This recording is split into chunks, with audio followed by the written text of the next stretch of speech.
It's not unusual to see a cat roaming around the neighborhood, but what some Cool Springs residents saw around their property was no ordinary cat. News Channel 5's Jennifer Reyes shows us exactly what it was and why you'll want to keep a close eye on your small dogs. It's all new at 6:30.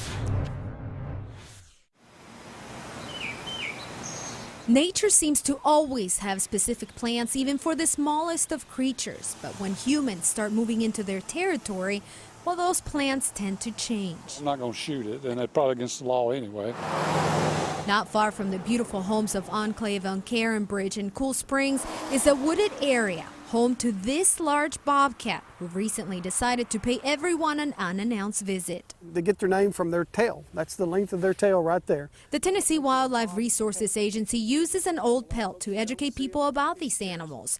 They're not endangered and are common in the state, but you rarely ever see one in the daytime. It's just rare that you see a bobcat, and I think that's more than anything why people are scared of them, because they're so rare to see them. While the bobcat won't attack you or your dog as you're walking it on a leash, the TWRA says you should never leave small dogs like this one unattended. If you have a cat, then those things are prey to a bobcat and to a fox and to a coyote. Those are the kind of things that I would worry about the most if I was a landowner. Charles Obervie says he's not worried about wildlife visiting his neighborhood from time to time. It comes with the territory. I love the woods and the feeling of being out when in fact you're so close to the city. This might be a gated community, but Overby says there's really nothing you can do to keep wild animals behind the gates. The Tennessee Wildlife Resources Agency has not had reports of additional sightings of this bobcat. They say if you should happen to see it in your neighborhood, scare it much like you would any other cat, with movement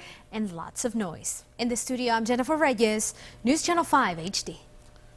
And the TWRA also says you should never leave dog food outside. It can attract skunks and other wild animals.